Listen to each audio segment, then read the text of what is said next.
Napoleon of medieval India, मध्यकाल का समुद्रगुप्त, अंधकार युग का बप्पा रावल, ये उपाधियाँ अगर हेमू उर्फ सम्राट हेमचंद्र विक्रमादित्य को दी जाए तो कोई गलती नहीं होगी। निसंदेह सम्राट हेमचंद्र विक्रमादित्य दिल्ली के सिंहासन पर एक अंतिम हिंदू सम्राट थे। अति साधारण हिंदू परिवार में जन्म लेकर उन्होंने भारत की स्वतंत्रता के लिए एक ज़बरदस्त कार्य किया है। वे भारत को एक शक्तिशाली हिंदू राष्ट्र बनाने के लिए बड़ा ही साहसिक और पराक्रम विजय प्राप्त की है। हेमू प्रतिभाशाली प्रशासक,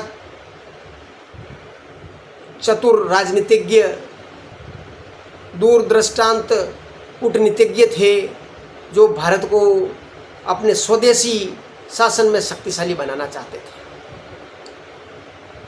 हेमू उर्फ सम्राट हेमचंद्र विक्रमादित्य का जन्म राजस्थान के अलवर की तहसील राजगढ़ के माछेरी गांव में 1501 में हुआ था। इनके पिता जो कि धार्मिक प्रवृत्ति के व्यक्ति थे, पंडित पूरणदास, जो कि गांव में पंडिती का कार्य करते थे। ईरान और दिल्ली के मार्ग पर हरियाणा का रेवाड़ी शहर था, जो कि उस दौरान बहुत ही बड़ा व्यापारिक केंद्र था। हेमू की बड़ी बहन रेवाड़ी में ब्याही गई थी और हेमू धूसर गोत्र का भार्गव ब्राह्मण था। हेमू अपनी बहन के घर में रहते हुए, रेवाड़ी में रहते हुए शिक्षा दीक्षा प्राप्त की। संस्कृत, हिंदी, फारसी और अरबी में बहुत तेज़ी के साथ होशियार हो गया। हेमू को पहलवानी, कुश्ती और घुड़सवारी का बड़ा ही शौक था। हेमू जब बड़ा हुआ तो वह शेरशाह सूरी के शासन को राशन, रसद सामग्री और आवश्यक पदार्थों की आपूर्ति का सप्लायर बन गया था। किराना की सप्लाई करते करते शेरशाह सूरी को हेमू युद्ध में काम आने वाला सोरा, बारूद और तोपों की भी सप्लाई करने लग गया था। शेरशाह सूरी, जो कि जिसका नाम फरीद खान था, अफ़गानी था, अफ़गानिस्तान से घोड़े बेचने के लिए इंडिया आया था। उस समय अफ़गानिस्तान और हिंदुस्तान अलग अलग नहीं था, लेकिन अफ़गानी एक जाति कहलाती थी। घोड़ा का व्यवसायी था और कमज़ोर हुमायूं के कारण वो हिंदुस्तान का बादशाह बन गया था। हुमायूं को भारत से बाहर भगा दिया था।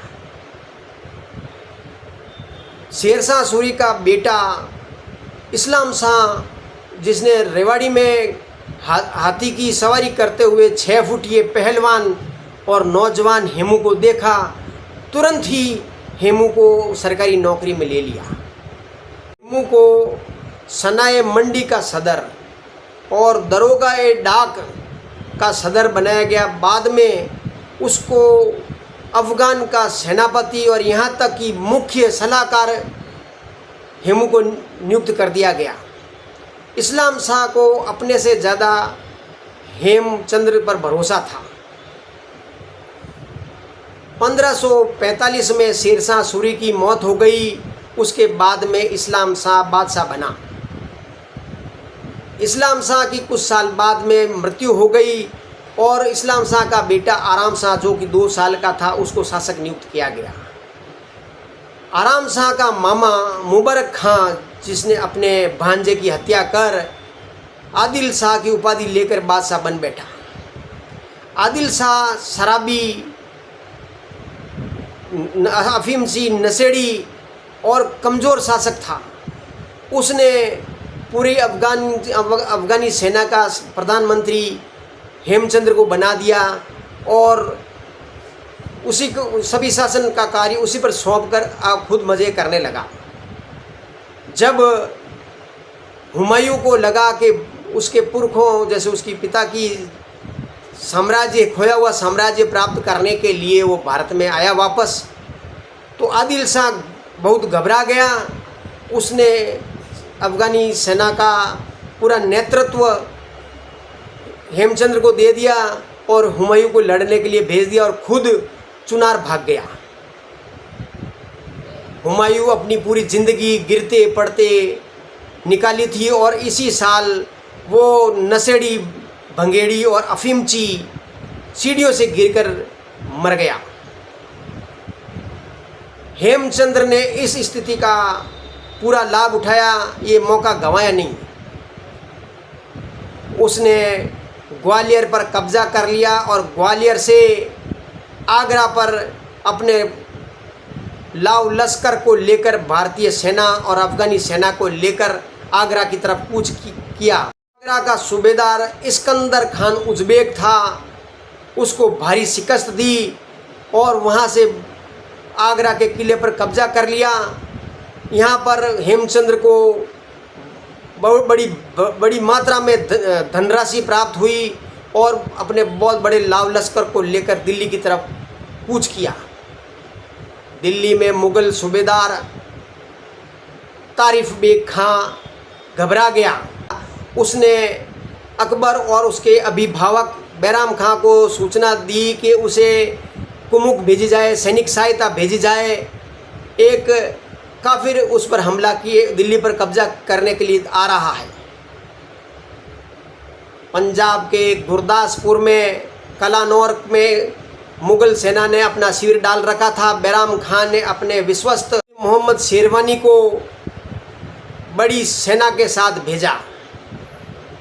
दिल्ली के तुगलकाबाद में एक ऐतिहासिक भिड़ंत हुई जिसमें भारतीय सेना और मुग़ल सेना के बीच में युद्ध हुआ। इसमें मुग़ल सेना को भारी शिकस्त दी गई। इसमें 3500 मुग़ल सैनिक मारे गए और बाकी की सेना पंजाब की तरफ भाग गई। हिंदू साम्राज्य का एक स्वर्णिम अवसर था। हेमचंद्र ने दिल्ली के लाल महल, जो कि आज लाल किला कहलाता है, ये असल में लाल महल सदियों से बना हुआ है। ये पांडवों का महल, पांडवों का किला हुआ करता था। उसके बाद में कई शासकों के होते हुए ये तंवर और तोमरों के पास रहा है और इसी लाल महल में हेमचंद्र का राज्याभिषेक किया गया। हेमचंद्र ने 14वें विक्रमादित्य के रूप में शपथ ली। सिंहासन पर सोने का चंवर लगाई गई और सोने के सिक्के ढाले गए। सम्राट ने अपनी पहली घोषणा गोहत्या के विरोध में की कि जो व्यक्ति आज के बाद गोहत्या करेगा उसका सिर काट दिया जाएगा।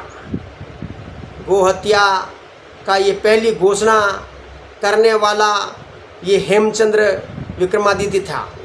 दूसरा, अंतिम मुग़ल जफ़र, अंतिम सम्राट जफ़र को मराठाओं ने मजबूर करके ये घोषणा करवाई थी। उसके बाद में पंजाब का महाराजा रणजीत सिंह ने भी गौ हत्या पर प्रतिबंध की पहली घोषणा की थी। जब 1947 में हिंदुस्तान आज़ाद होने वाला था, प्रथम राष्ट्रपति राजेंद्र प्रसाद ने जवाहरलाल नेहरू से कहा कि वह प्रथम राजकीय घोषणा गौ हत्या के प्रतिबंध के रूप में करें, लेकिन एक्सीडेंटली हिंदू जवाहरलाल नेहरू ने ये घोषणा नहीं की। दूसरी घोषणा हेमचंद्र की थी कि जो भ्रष्टाचारी शासन में हैं उनको तुरंत बाहर निकाला जाए, वहाँ पे ईमानदार कर्मचारियों की नियुक्ति की जाए। दूसरी घोषणा हेमचंद्र ने भारत को आर्थिक रूप से संपन्न बनाने के लिए, अर्थव्यवस्था और व्यापार को सुदृढ़ करने के लिए कहा। ये कुछ दिन बीते ही थे। पंजाब में बैठे बैराम खां अकबर ने अपनी भारी फौज को लेकर दिल्ली की तरफ कूच किया। यहाँ पर हेमचंद्र ने भी अपनी फौज को लेकर पानीपत की तरफ रवाना किया। अपने तोपखाने और धनुर्धारियों और घुड़सवारों को पानीपत की तरफ भेजा। हेमचंद्र ने अपनी अफगान सैनिकों और राजपूत सैनिकों को लेकर हेमचंद्र अपनी बड़ी सेना लेकर पानीपत की तरफ बढ़ा और जिसमें उसने पहले अफगानी और राजपूतों की नियुक्तियां की, राजपूतों को बड़ी बड़ी पद दिए थे। वो सेना लेकर पानीपत की तरफ बढ़े। मुख्य सेना में युद्धक हाथी के रूप में हाथी के ऊपर ओहदे पर हेमचंद्र सवार थे और बाईं ओर उनका भांजा रामलाल भार्गव था जो कि तोपों का संचालन कर रहा था और हेमचंद्र के दाहिनी ओर शादीलाल कक्कड़ तीरंदाजों का नेतृत्व कर रहा था। पानीपत के युद्ध में देखते ही देखते युद्ध शुरू हो गया। यहाँ से तोपें गरजनी शुरू हुई और शादीलाल कक्कड़ ने तीरों की बरसात कर दी। दुश्मन खेमे में खलबली मच गई और रामलाल ने अपने तोपों के मुंह खोल दिए। युद्ध शुरू हो चुका था और हेमचंद्र अपने पूरे आत्मविश्वास से लबरेज था। उसने कोई भी सुरक्षात्मक मुकुट नहीं पहना था। उसने केवल केसरिया साफा बांध रखा था और चिल्ला चिल्लाकर अपनी सेना के सैनिकों को जोश बंधा रहा था। भारतीय सेना के घुड़सवार मुगल सेना की घुड़सवारी सेना पर टूट पड़े थे। हेमचंद्र की सेना का जो दाएं बाएं जो भारी हमलावर थी मुगलों के ऊपर भारी पड़ रही थी। जब मुगलों ने देखा कि अब जीतना मुश्किल है तो उन्होंने चाल चली। उन्होंने अफगानी सेना को कहला भेजा कि ये काफिरों के विरुद्ध जिहाद है और हर मुसलमान को जिहाद में भाग लेना ज़रूरी है।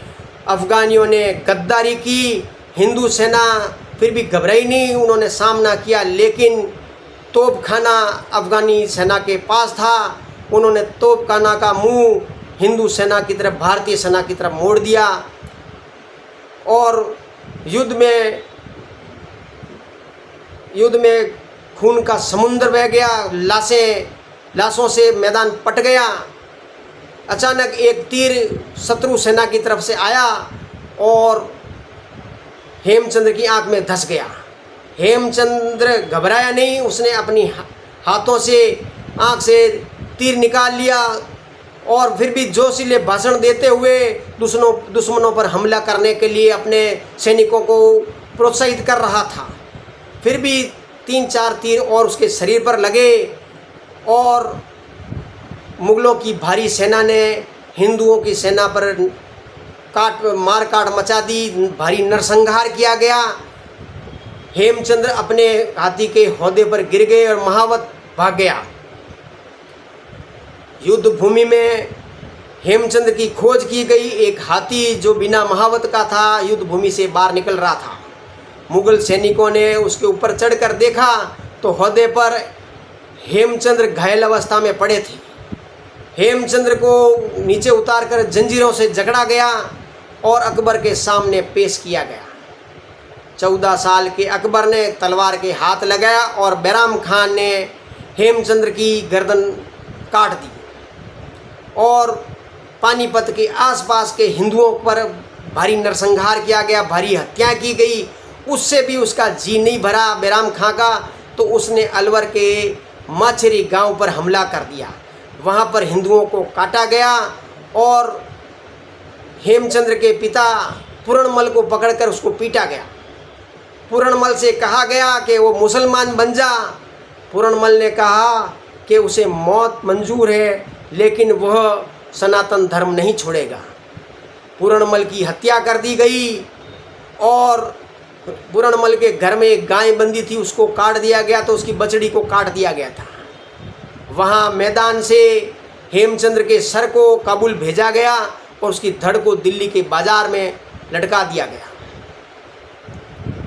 हेमचंद्र जैसा बहादुर उस दौरान, उस अंधकारपूर्ण युग में पैदा हुआ, जो अपने पराक्रम और जोश और साहस के बल पर 29 दिन तक अपने हिंदुस्तान का बादशाह रहा और हिंदुस्तान को शक्तिशाली करने और हिंदू राष्ट्र बनाने के लिए अपनी शहीदी दे दी। जय हिंद।